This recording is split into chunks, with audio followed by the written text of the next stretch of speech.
북한이 어제그제 보여준 모습입니다.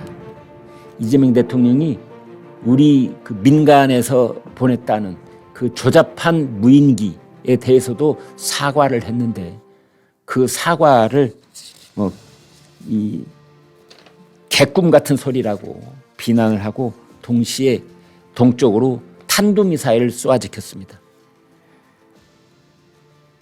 지금 이 천영우 수석한테도 똑같은 질문을 다시 할 수밖에 없습니다. 저런 걸 보고서도 김정은의 천수를 닿을 때까지 기다려야 된다라는 말이 나오는 건지. 북한과 이란은 너무 다른 체제입니다. 그래서 그 천수석뿐만이 아니라 우리 사회 일각의 그 보수적인 진영 내부에서조차 저런 얘기를 하는 분들이 사실은 많이 있습니다만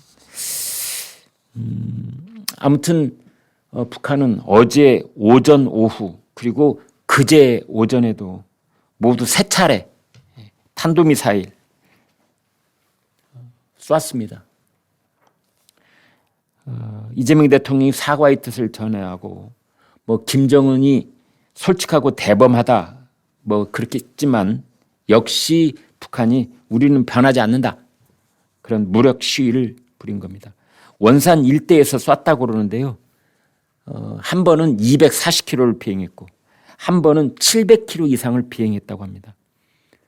700km 이상을 비행을 하면은 주일 미군이 주둔하고 있는 나가사키현의 사세보 해군 기지까지 타격할 수 있습니다.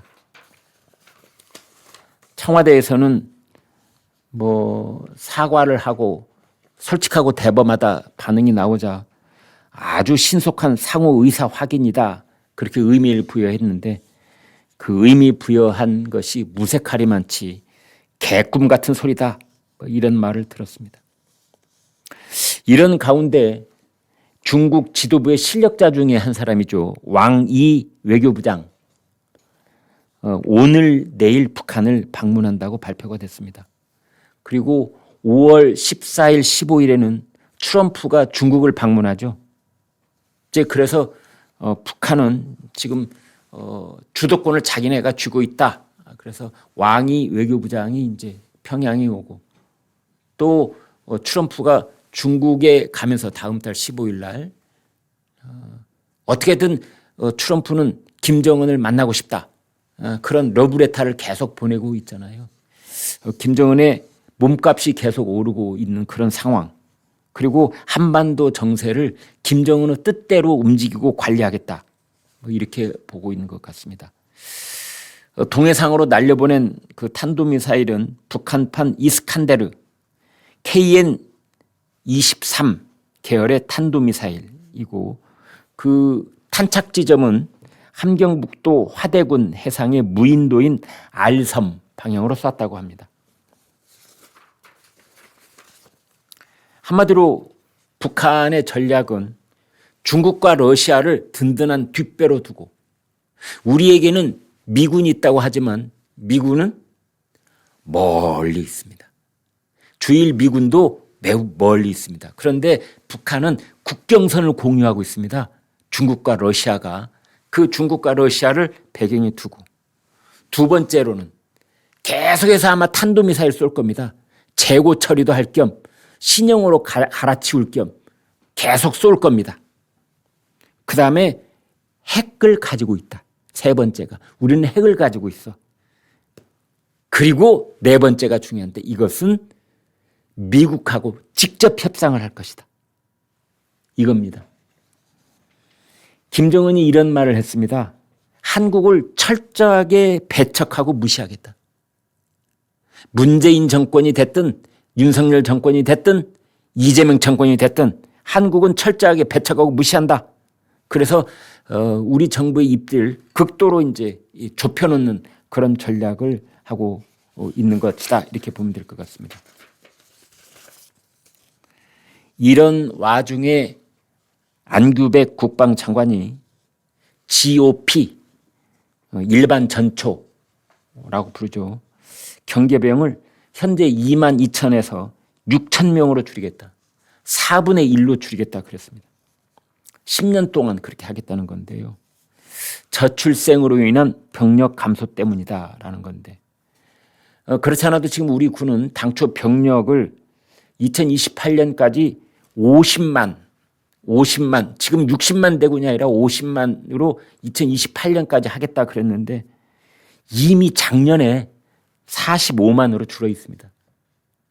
그러니까 2028년에 50만 하겠다는 건 이거 도대체 무슨 소리인지 알 수가 없는 거죠. 그리고 지난 20년 동안 우리나라 육군 사단 병력이 17곳이 사라졌습니다. 사단 17곳이 사라졌습니다. 그래서 이제 그 GOP의 병력을 4분의 1로 줄이면서 그 공백을 AI 기반 과학화 경계 시스템으로 그러니까 무인 시스템으로 다 바꾸겠다 이런 건데요. 어떻게 하겠다는 건지 구체적인 얘기는 없습니다.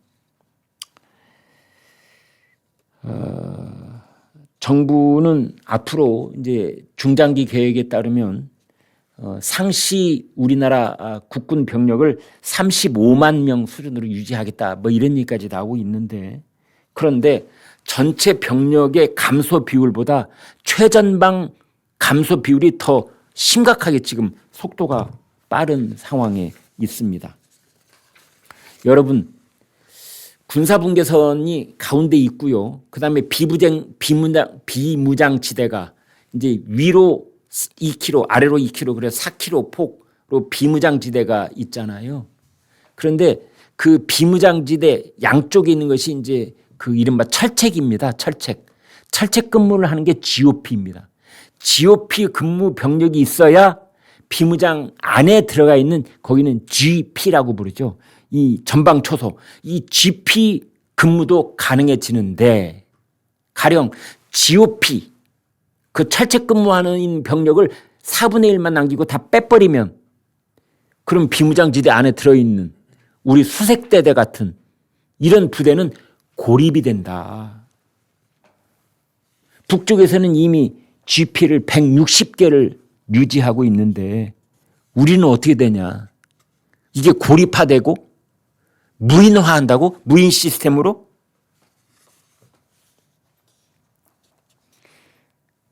그 2023년에 여러분 다 기억하실 겁니다.